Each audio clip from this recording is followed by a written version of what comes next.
before I speak about our city's fiscal situation, I want to take a moment to mourn the loss of a true titan, Reverend Jesse Jackson. When Reverend Jackson marched, millions followed. When Reverend Jackson organized, laws changed and coalitions formed. When Reverend Jackson spoke, the world listened. Time and again, we knew that hope still lived because Reverend Jesse Jackson kept it alive. I know that I'm joined by millions of New Yorkers in sending my deepest condolences to his wife and to their children. Now, I want to turn to today's budget presentation. As I share our preliminary budget for the upcoming fiscal year, I want to be clear about the moment we are in and the two paths that lie before us. As the mayor of New York City, I have a legal obligation to balance the budget. I will meet that obligation. This administration will govern with the seriousness, responsibility, and accountability that has too long been absent from City Hall. When we took office, we inherited a historic budget gap. Our aggressive savings plan, daily incorporation of updated revenue and bonus estimates, and our deployment of in-year reserves, in tandem with more than $1 billion in additional aid from Governor Hochul, have lowered that deficit from an initial $12 billion to $5.4 billion. While considerably less, it is still a significant chasm. I know that for those who have watched budget after budget, it is tempting to assume that we are engaging in the same dance as our predecessors. Let me assure you, nothing about this is typical. That's why our solutions won't be either. There are two paths to bridge this gap. The first is the most sustainable and the fairest path. This is the path of ending the drain on our city and raising taxes on the richest New Yorkers and the most profitable corporations. The onus for resolving this crisis should not be placed on the backs of working and middle-class New Yorkers. If we do not fix this structural imbalance and do not heed the calls of New Yorkers to raise taxes on the wealthy, this crisis will not disappear. It will simply return, year after year, forcing harder and harsher choices each time. And if we do not go down the first path, the city will be forced down a second, more harmful path. Faced with no other choice, the city would have to exercise the only revenue lever fully within our own control. We would have to raise property taxes. We would also be forced to raid our reserves. To balance the budget as required by law, our preliminary budget takes the only path within our control, the second path. The options of the second path are the options of last resort. Options that we will only employ if there is no other means of arriving at a balanced budget. We will spend the coming months doing everything in our power to ensure that our final budget reflects the first path. We remain firmly within a budget crisis. It is a crisis that we can and will overcome. But we cannot do so without either significant structural changes in Albany or painful decisions of last resort here at home. I am encouraged and heartened by the relationship that we have built with Governor Hochul and the state legislature, and hopeful that we can arrive at a fair solution at the end of this budget process.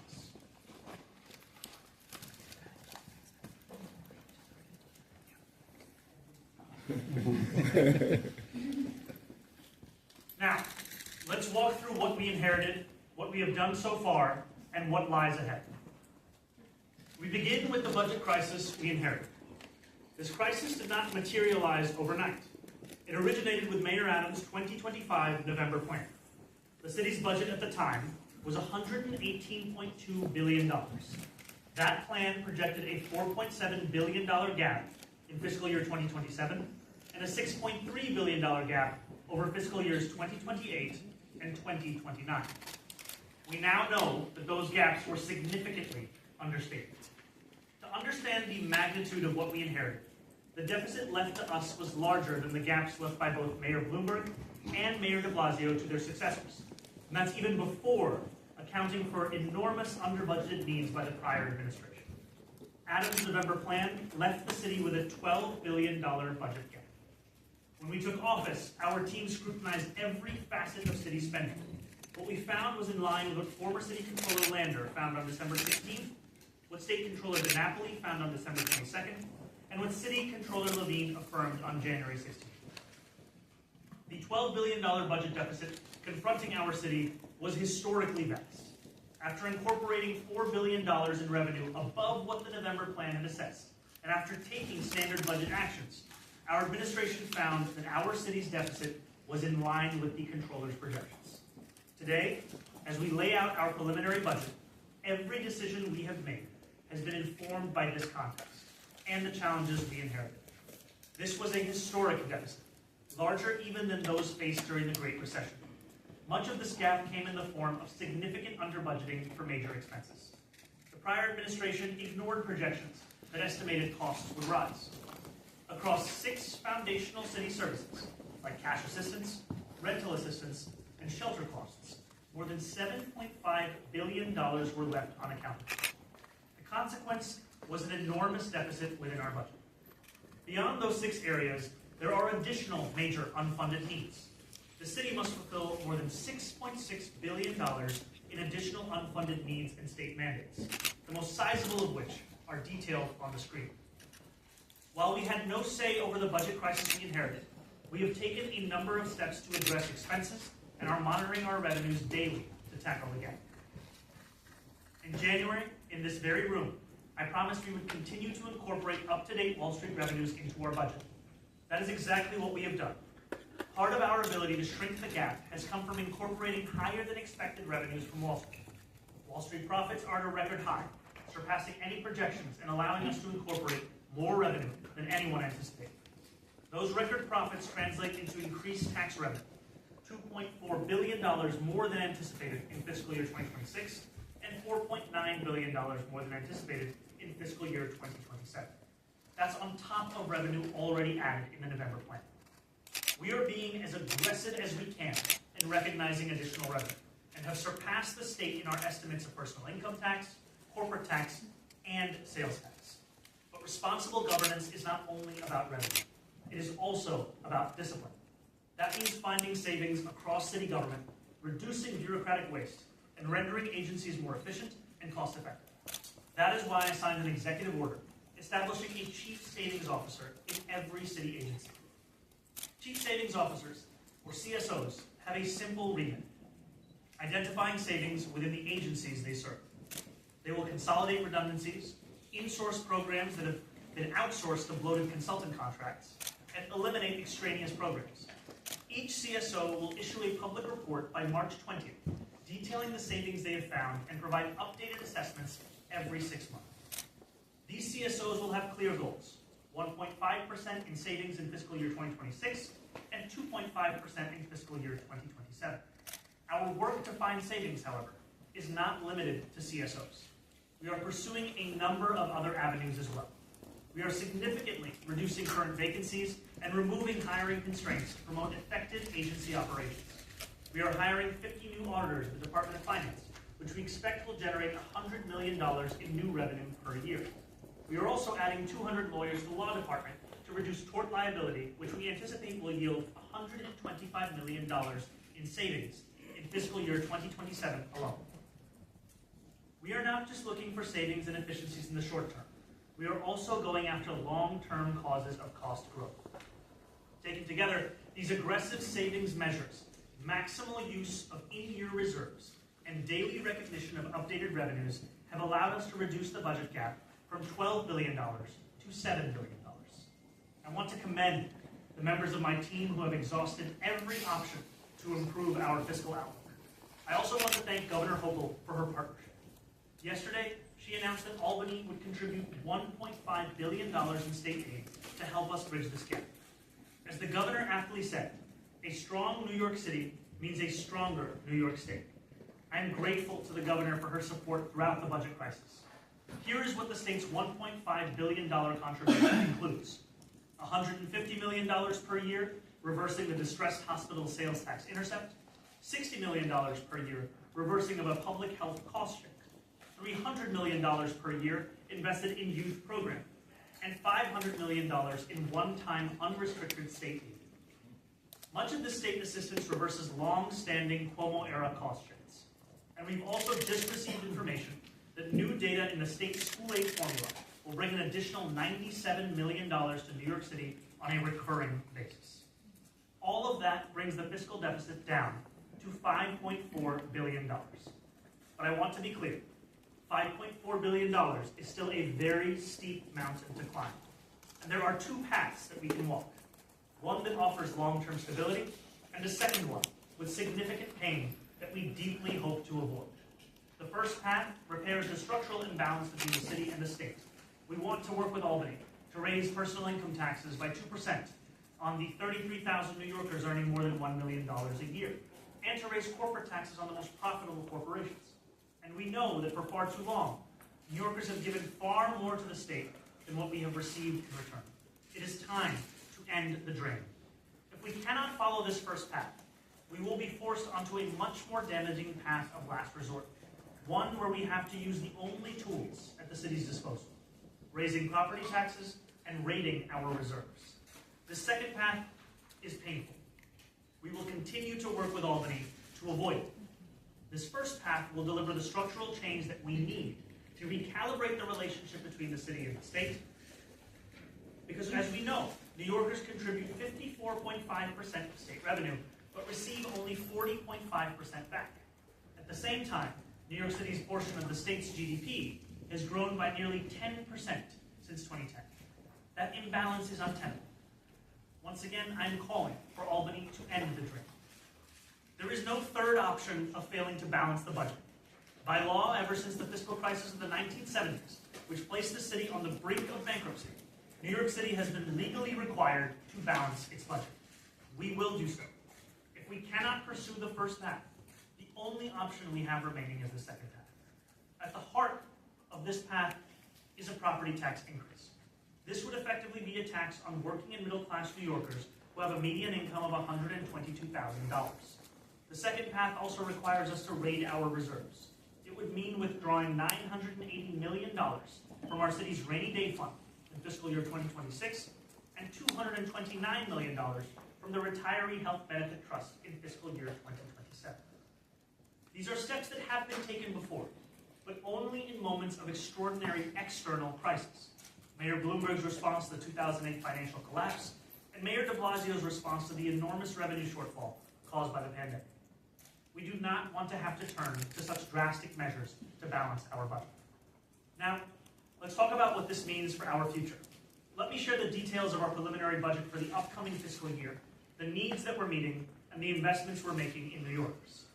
This is a budget that is balanced at $122 billion in fiscal year 2026 and $127 billion in fiscal year 2027. You can see here the breakdowns in spending by percentage of agency budgets. 40% of funding that goes to agencies is going to DOE, 26% is going to social services, 12% to our uniformed agencies, and the remaining 22% to the many other agencies that keep our city running. This reflects our priorities: education, healthcare, safety, and the everyday functioning of the city that we love. This preliminary budget increases city expenses by over $14 billion, expenses that we have to fund because the Adams administration failed to.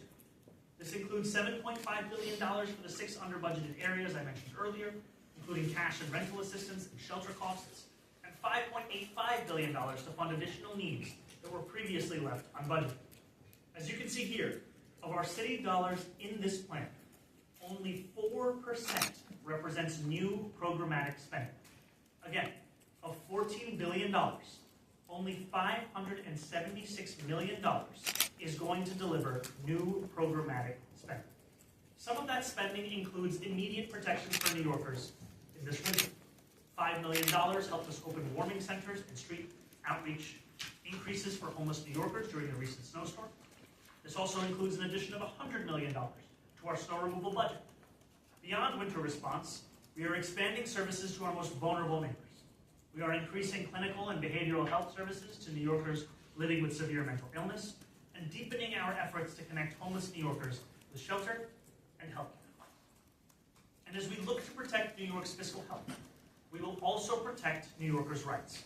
We are bringing on 200 attorneys and 100 support staff within the law department. And we are more than tripling baseline funding for HRA's Community Food Connection Emergency Food Program, adding $54 million in fiscal year 2027 and onwards, so that we meet the needs of New Yorkers in crisis. Let's close with the long-term investments that we are making in our capital plan to deliver a healthy, vibrant, safe city for New Yorkers. We are showing you here the city's $113 billion preliminary 5-year capital plan. Those investments span transportation, environmental protection, housing, schools, and other core priorities, the physical foundation of a thriving city. This capital plan also makes major investments in NYC developments, including $662 million in fiscal year 2027 to boost renovations, and over $38 million specifically to install heat pumps in more than 700 housing units in the marketplace. We will also invest over $48 million in the expansion of the Adult Comprehensive Psychiatric Emergency Program at Bellevue Hospital. This is a critical need that will make an enormous difference in the lives of 2,500 additional New Yorkers each year. To conclude, here is our preliminary budget as it stands. It reflects the second path that the city is forced to go down, because today it is the only path fully within our control. But let me repeat what I have said many times this morning. This is the preliminary budget. We will do everything in our power to ensure that our final budget reflects the first path, a path that ends the drain and asks the wealthiest among us and the most profitable corporations to contribute that little bit more, so that working New Yorkers do not bear the burden of this financial crisis. Now I will go through our financial plan. As you can see here at the top, this is the November 2025 financial plan released by the Adams administration that projected a balance of fiscal year 2026 and then the out-year gaps of more than $6 billion with a gap of $4.6 billion in the fiscal year 2027. Here, we see tax revenues, $2.4 billion, $4.1 billion fiscal year 2027, and then we have the out years. We can see here of the state action, the fiscal impact of the decoupling from federal legislation will yield $723 million in additional revenue starting in the next fiscal year. Here is part of the $1.5 billion that I was referring to earlier from the state. This is the sales tax distressed hospital intercept. Here is the impact from state tax programs that we support but also have a fiscal impact on the city, taking $3 million in revenue this year, $64 million the next year. This is the one-time unrestricted state aid that I was referring to earlier of $500 million. Here are the non-tax revenues. These are effectively fines, fees that are collected by the city, $56 million this year, $25 million the next year. This reflects the second path that we are forced to take within this preliminary budget, which showcases an increase in property taxes, yielding $3.7 billion in the next fiscal year. All of that leaves us with the total revenue changes of more than $3 billion in fiscal year 26, more than $8.6 billion in fiscal year 2027. Then if we go into the expense changes, we see by finally acknowledging the under-budgeted agency needs, we see a $6.6 billion change in this fiscal year, $7.4 billion in fiscal year 2027. This is a cost that the city has paid in recent years, but not reflected on its budget. We are bringing that to be clear with New Yorkers as to the money that we are spending as the city, $911 million in fiscal year 26 for the Health Stabilization Fund, $1.144 billion in the next fiscal year. These are the savings that we anticipate from the NYC EPPO health savings, $411 million this year, $791 million next year through the renegotiation of city healthcare plans. Then here is part of the 1.5 that I was referring to earlier. This is the reversal of Article 6, the provision of youth programming and schooling. $360 million in fiscal year 2026, increases to $457 in the next fiscal year because of the addition of the $97 million in additional school aid. These are the costs of pension. We have $60 million this year, savings of $99 next year. Then we have debt service savings of $40 million this year, spending of $40 million the next year. Then we have the general reserve, $1.150 in fiscal year 2026, $1.1 billion in fiscal year 2027, leaving the required amount within that reserve. This is the rating of the reserve that I was referring to earlier that we are forced to do in the second path. That's $229 million from the Retiree Health Benefits Trust Reserve. However, I will also show that in fiscal year 2028, we then return that funding back into both the Retiree Health Benefits Trust Reserve as well as the Rainy Day Fund, because we are seeking to put our city on firm financial footing.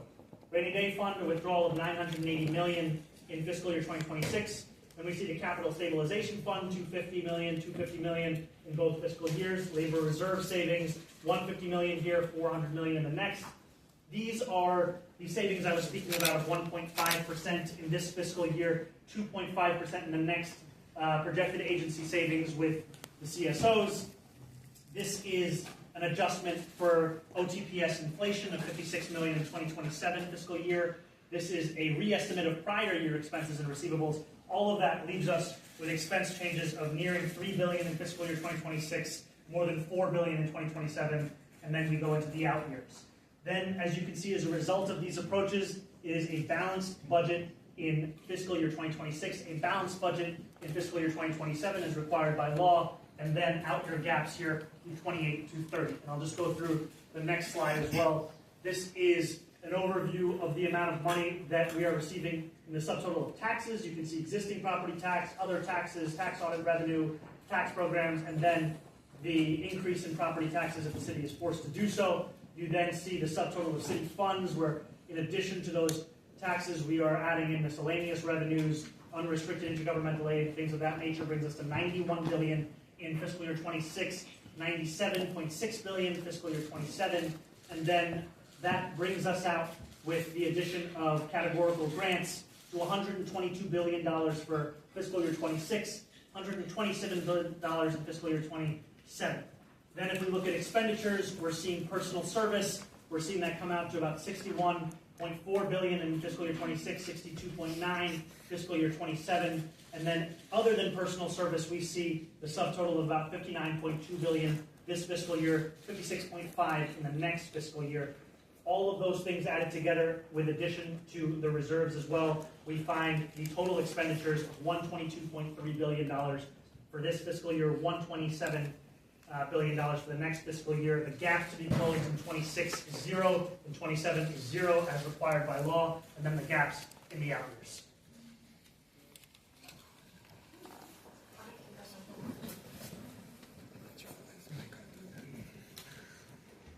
I'll now take your questions and have the first deputy mayor and budget director available for them as well. We'll start with Katie.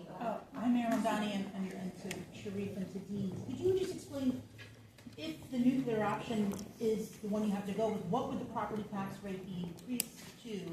And that would be for all the 4 classes of properties. And then secondly, on a broader level, I know you ran on an affordability agenda, and this would likely, if this happens, if this goes down that path, not only would it go up for homeowners and you haven't performed property tax system yet, but it would likely go up for renters because the tax rate on multi-unit buildings. Do you want to first talk about the tax, the rate increase, and then also, the betrayal that some of your supporters might feel about increasing things for them? So I'll first speak about this broadly, and then I'll go into specifics. I want to be first very clear. This is a preliminary budget. This is a budget that reflects the only tools that the city has at its disposal. When we are speaking about property taxes, that is a tool of very last resort. We believe it should be viewed as such, not only because it is a broken property tax system, but also because this is a fiscal crisis that was not created by working and middle-class New Yorkers. It should not be placed on their backs in order for the city to resolve it. That is why we will continue to spend each and every day through this budget process, emphasizing the need to chart out the course of the first path. That path would mean increasing taxes on the wealthiest New Yorkers, the most profitable corporations, and ending the drain that has long characterized the relationship between the city and the state. The property tax increase, if the city was forced to do so, would be at a 9.5% increase. This is something that we do not want to do, and this is something that we are going to utilize every single option to ensure does not come to pass. So, Mayor, do you then blame Governor Hochul for refusing to do a tax hike and those on the wealthy and on corporations? And just yesterday, she gave $1.5 billion additional dollars, but is it not enough? Will New Yorkers suffer at the expense of the governor who doesn't want to also be criticized during election year? Now, I am encouraged by the partnership that we have been building with Governor Hochul, and I'm thankful for yesterday's announcement of 1.5, and now what we see translates into $1.6 billion in additional state aid. And I'm also very clear-eyed about the fact that we need to put the city back on firm financial footing. This is the beginning of both the city and the state budget process. and that the most sustainable and fairest means by which we can do so is by raising taxes on the wealthiest, the most profitable corporations, and ending the drain that has long characterized the relation between the city and the state. Should we ever blame her? She doesn't agree to that? I think what we are seeing right now is what the fiscal deficit is that the city is facing, $5.4 billion, and we are now going to use every single tool at our disposal to ensure that this is a fiscal crisis not resolved on the backs of working and middle class Americans. It looks like there's a second part to this path number one, not just up to the property, or not just the income and corporate tax, but also ending the drain by fixing the imbalance. Is there a specific number that you're looking for in additional state funding that is part of that path number one? And is there, dare I say, a path number three that includes some of this, some of pulling down reserves? Is there really just one or two in your eyes? The city contributes 54.5% to the state's revenue, receives 40.5% in return. We are looking for a fair reflection of the city's role within our state. And I'm heartened by the actions that the governor has taken yesterday, the reversal of a number of Cuomo-era cost shifts that we saw the city be targeted time and time again on. There are sadly many more examples of those cost shifts.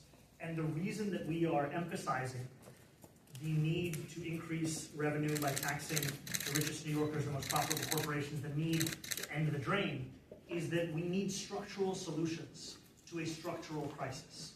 This is a crisis that if we do not resolve in a structural manner, we will only be postponing to have to return to it once again. I know that I do not want to be standing here in this blue room 1 year from now speaking to you about the very same nature of a crisis. It is a crisis that has long been brewing. This year is an opportunity for us to resolve it and put the city back on firm financial footing. Is there a dollar figure, though, in that ask? I can tell you the dollar figure that we are looking for is $5.4 billion to ensure that we do not have to go beyond the responsible use of in-year savings, the aggressive savings plan that we have also put forward, and have to broach into the path that we have laid out today. Max, go ahead, Morgan. Two quick ones. The February 25th, a bunch of groups are going up to Albany to follow through on their demand here to pass the tax to the rich. Times reporting you aren't going. Has that changed? How are you going to kind of keep this push going? Second, what did you do to inform your coalition partners here that you were proposing this kind of nuclear option that is scary to a lot of working class New Yorkers about a property tax increase? We have been clear from the very beginning of our time as an administration that the city is facing a significant fiscal crisis, the likes of which we have not seen in a long time. And it is a fiscal crisis that will require attention to structural fixes. So when we first came forward in this blue room, we spoke about the $12 billion that we saw as the fiscal deficit in line with controllers' assessments. That was a $12 billion deficit after the assumption of $4 billion in increased revenue on top of the November 2025 plan. In the time since then, we look to utilize every tool at our disposal to bring that number down. That is why we put forward an aggressive savings plan. That's why we have CSOs. That's why we're looking at every potential efficiency and every opportunity to eliminate waste. That was a key part of driving that $12 billion down to $7 billion. Now, thanks to the state's aid, we are looking at $5.4 billion. However, we are reaching this number having exhausted almost every option in front of us, which then requires us to chart out what the two courses of action are. The course that we believe is not only the fairest course, also the most sustainable course, is by ensuring that we end the drain and that we increase taxes on the richest New Yorkers as well as the most profitable corporations. That is something that I have long said. It is something that I will continue to say, because what we are seeing is the absence of that would force us to resolve a generational fiscal crisis on the backs of working and middle-class New Yorkers who did not create it. Did you tell that to your council member allies and also February 25th? We have shared this over the course of today and prior as to the scale of this crisis, and today the actions that we're taking to resolve this crisis. And I can tell you that I've just returned back from Albany from a 5-hour budget hearing and also being at caucus weekend. We will continue to make plans as to how we engage with Albany. It's going to be a constant part of these next few months. Morgan, go ahead, Marcia. Hi, Mr. Mayor. Just wondering why, for a third option, why isn't savings a third option for the administration? Why isn't maybe getting relief from the class size mandates a third option you guys are looking at? And then separately, what happens if the council doesn't go along with the property tax raise? Right now, the council speaker, Julie Menon, is saying that this is not something that should be on the table, an option. So wondering what happens if the council stands opposed to this agenda. I agree that this is not something that should be on the table. However, the city has very limited tools by which it can reach the legal requirement of a balanced budget in both this fiscal year and the next fiscal year. We are looking at every which way we can to bridge a $5.4 billion fiscal deficit. And as part of our path of reducing the $12 billion to this point, we have a very aggressive savings plan, one that we anticipate, as we showcase, will yield around $1.7 billion over 2 fiscal years.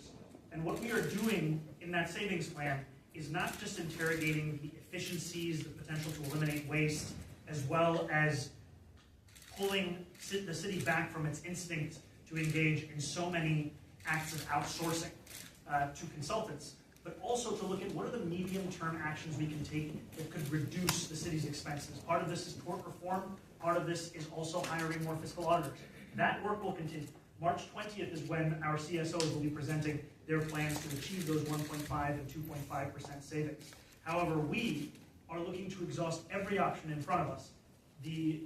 What we have to share with New Yorkers directly is that is how we got to $5.4 billion. If we find additional savings, we will absolutely use them. However, responsibly, I cannot tell New Yorkers that that is the likelihood over these next few months. Instead, what we have to do is ensure that we do not balance this budget on the backs of working middle-class Americans. Mr. Mayor, this is an election year. The Governor Hochul is the legislature. We already have a situation where the governor said, I'm not going to raise, I don't want to raise taxes on millionaires. And this morning she said she doesn't support property tax hikes. I wonder if we have a situation where this is a clash between ideology and reality, and if faced with the fact that you won't get those taxes from Albany, would you really raise property taxes here in New York City?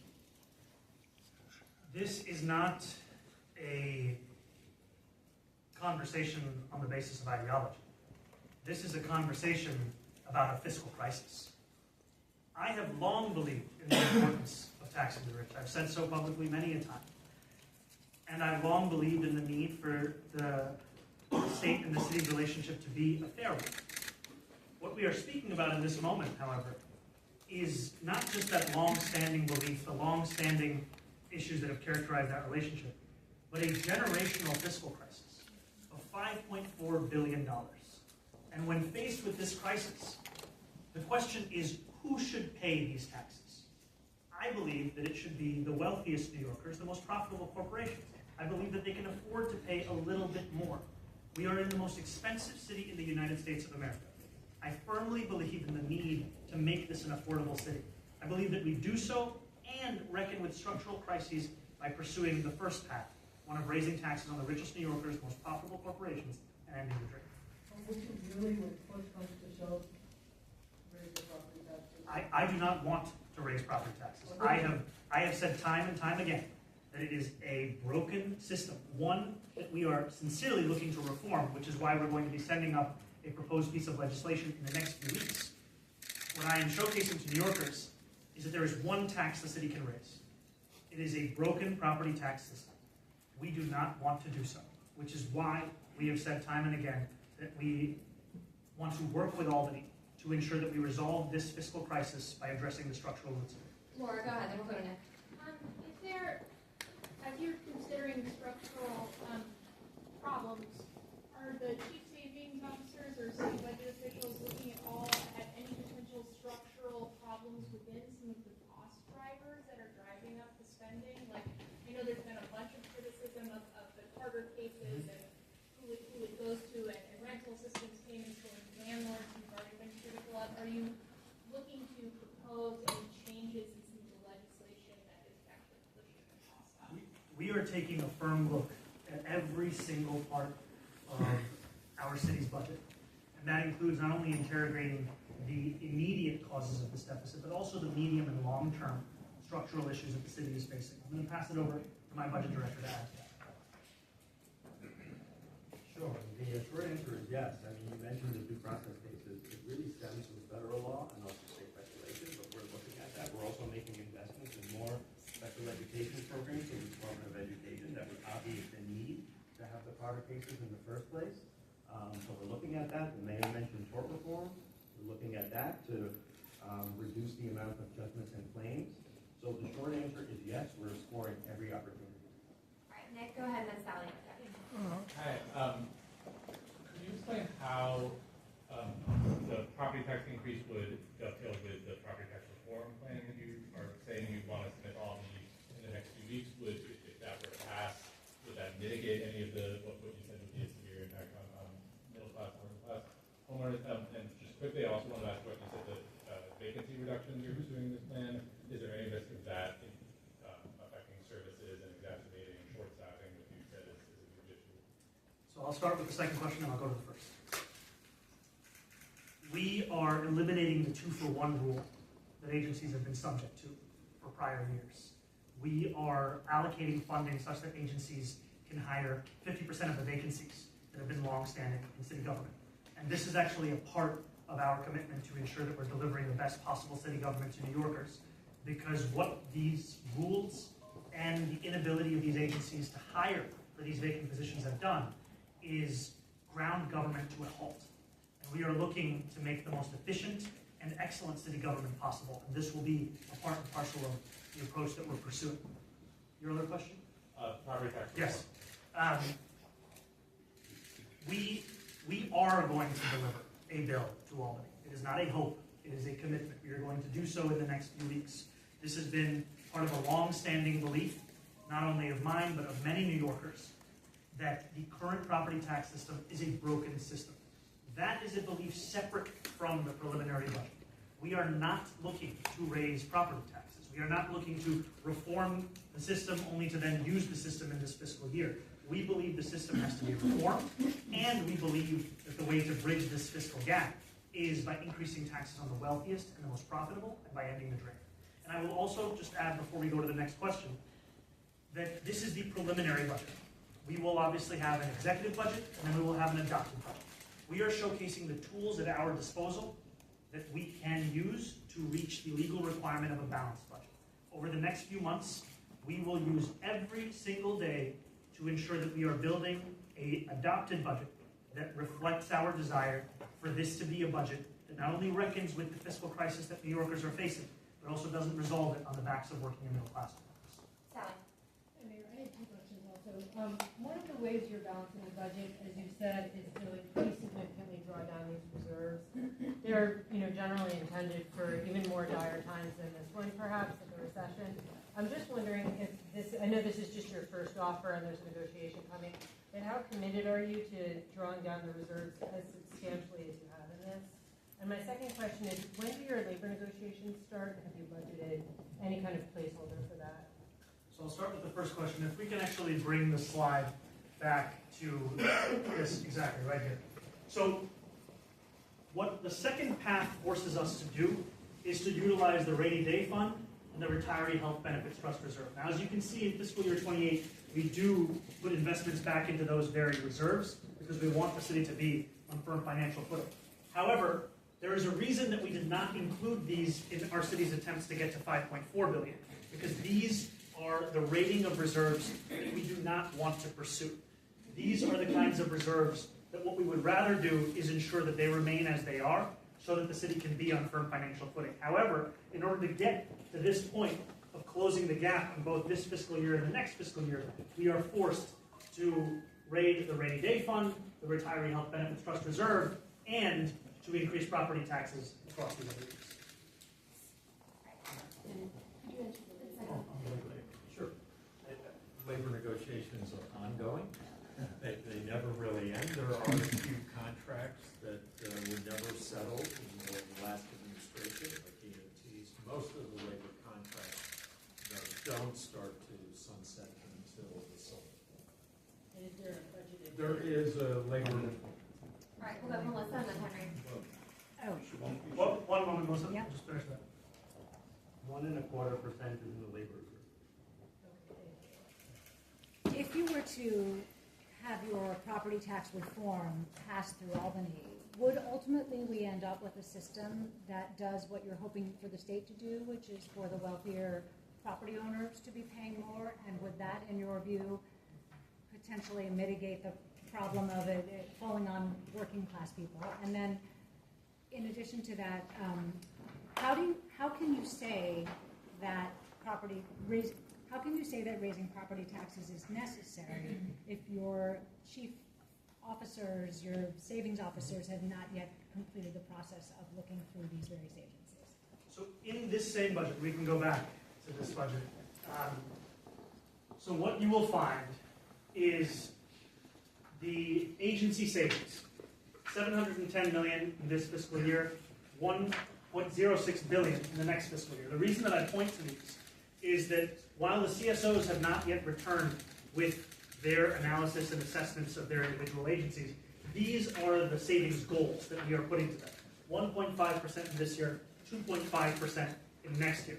And so these are the most aggressive savings that we can pursue without inhibiting the functioning of city government. We have seen in prior years what is required of city government when you are putting together 3%, 5%, things of that nature. What we are talking about is eliminating inefficiencies and waste and ensuring that we're still a fully functioning city government. And then to your earlier question on real property tax, before I pass it over to our budget director, we need to reform the real property tax system, and that has been something that's been understood in our city for years prior to this budget crisis. It's a system that is unfair, it's a system that is inequitable, it's a system that can barely stand up in court.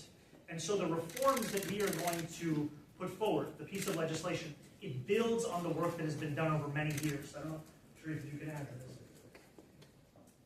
So to add to what the mayor said, the property tax reform legislation will be modeled on the recommendations of the New York City Advisory Commission on Property Tax Reform, which really advances structural changes to the property tax system that makes it inequitable in the first place. One of the things that we would be looking at is the elimination of the assessed value tax that creates sort of the inequities in the first place by having effective tax rates for homeowners and Staten Island homeowners in Southwest Brooklyn, homeowners in Canarsie and Southeast Queens higher than you would find in many cases in other parts of the city, for example. To your question about co-ops and condos, one of the reforms is to use sales-based models to be able to value the property so that effective tax rates can be more in line with condos, for example, that are in the many tens of millions. So it creates the structural reform to create more equity throughout the system based on property value. Thank you. Henry, go ahead and then we'll go to Josie. Hi, Mayor. First on police and then on big picture. I see in the budget you brought the police number down to roughly 35,000. You promised this during the campaign, saw it in the budget. I'm wondering what the overtime number is next year and in the out years. And then zooming out, big picture here.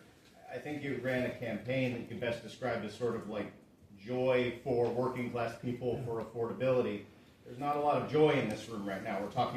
We're not talking about free buses. We're talking about dipping into the rainy day fund. We're not talking about taxing millionaires. We're talking about taxing working class people. Well, I am talking about taxing. But not in what no, you just I presented. think to your question. Yeah. What we are speaking about today, what we are presenting on, is what we have inherited. We have to engage with honesty, transparency, and directness with New Yorkers as to the fiscal health of the city that we have inherited over these last few months and then the years prior. And our agenda is not simply one to protect the city services that we already provide. It's to advance an agenda that makes it easier for working class people to live in this city. Because as we all know, this is both the wealthiest city in the wealthiest country in the history of the world, and it's a city where 1 in 4 New Yorkers are living in poverty.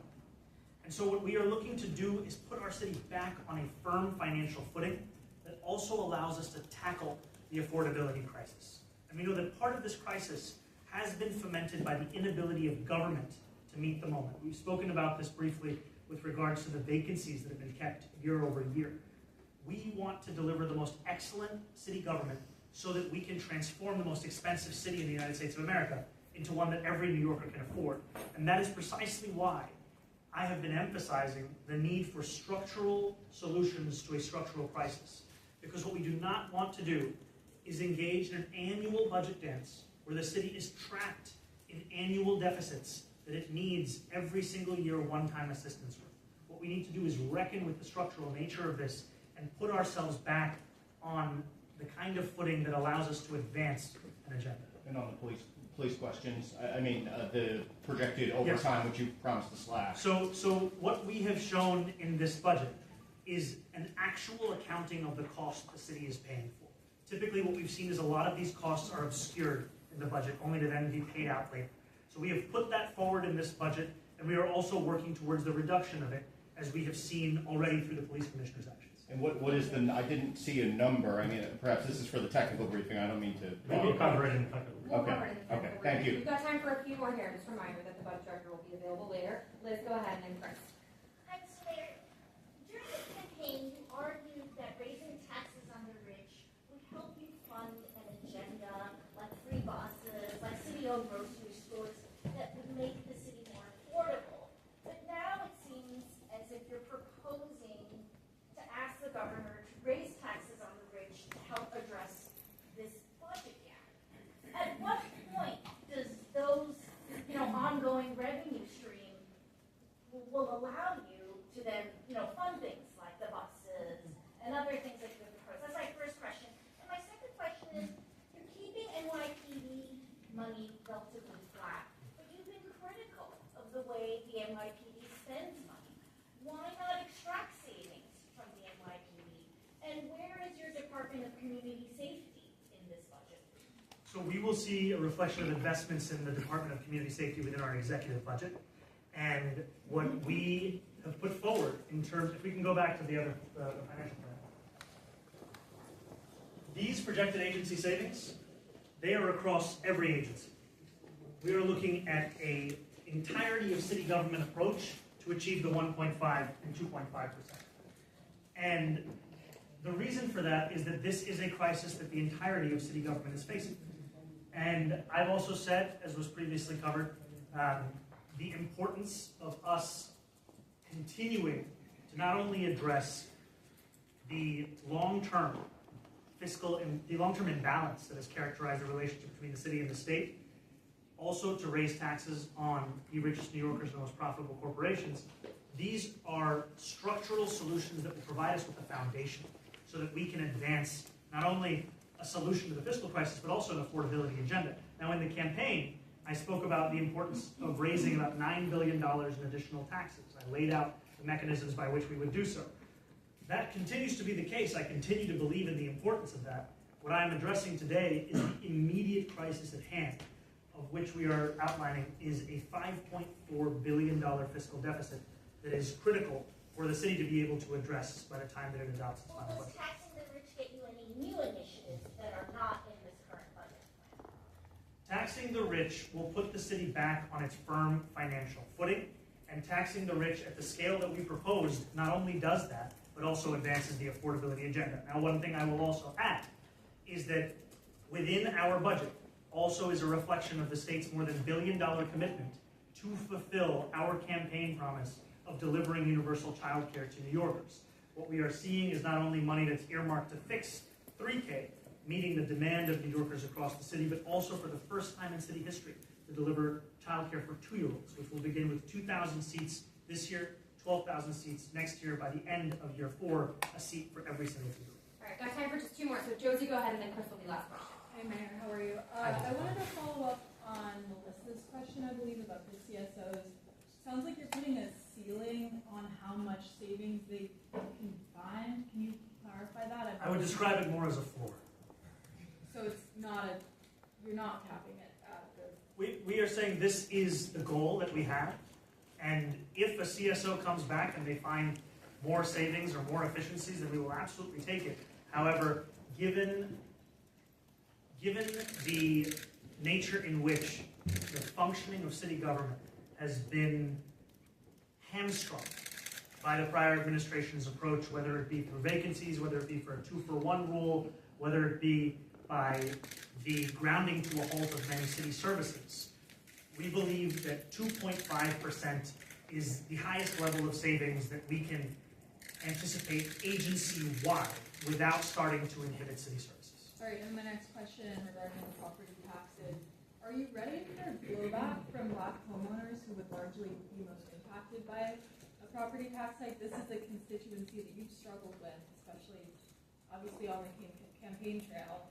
And today's announcement is likely to hurt them, let alone if property taxes actually, or higher property taxes actually come to be. What we are announcing is a path of last resort, one that we do not want to pursue. And I join anyone across the city who is concerned by the prospect of raising property taxes, because I do not believe that it is either the most sustainable or the fairest way to resolve this fiscal deficit. And I will be spending each and every day of this budget process looking to ensure that our final budget reflects the first path that we have put forward today. Thanks. Last question before we go to technical briefing in a bit. Chris, go ahead. Thank you. I want to follow up on Liz's question as mayor. You're saying this to put the city on firm financial footing. So I just want to make sure I understand it clearly, because I feel like you didn't answer Liz's question. Are you saying that this year's budget, the FY27 budget, will not really be able to make good on your affordability agenda? Is this just a plan to stabilize the picture? And then the promises will be acted on later? We showed on day 8 of our administration our ability to deliver on the largest promise within our campaign, which was to deliver universal child care to New Yorkers. That is a commitment in tandem with the governor to not only fix child care for 3-year-olds, 3K, with more than $100 million earmarked for that, but also to deliver for the first time in city district child care for 2-year-olds for free from city government. 2,000 seats this year, 12,000 seats by the end of next year, until we get every single 2-year-old by the end of year 4. We also continue our focus on making buses not only fast but free, taking every action we have at the city level to speed up the nation's slowest buses, and continuing to advocate and work on making those same buses free. This budget that we have put forward, it is a budget that both looks to reckon with the kind of a fiscal crisis that we have not seen in this city in years, and it is also a budget that does not lose sight of the fact that this city, as it is today, is one that is far too expensive for working class New Yorkers, and utilizing every tool that we have to advance an agenda to make it easier for them to keep calling this city their home. Just to follow up on the police department, too. It's in there that you're actually increasing spending for the police department by $600 million. The largest driver of that is something called personal service adjustment. What is that exactly? Is that overtime spending? Generally, yes. That's what it is. So we can cover the other investments, like fleet, for example, or operational functions. And we'll have overtime in the technical briefing for that. This is a reflection of what overtime actually is. What we've seen under prior administrations is an inability to account for the actual costs of city services, whether they be overtime, whether they be cash assistance, whether they be rental assistance. I mean, we've gone through slides where just across 6 specific areas, we're looking at more than $7 billion, and then across others, close to another $7 billion. And as was stated earlier, we have made clear that this is a budget that will look for savings in every single agency across our city government, because it is a crisis that faces every single agency in our city government. Will you still Thank you. All right, that wraps it up. Next year with another budget gap of 6.6?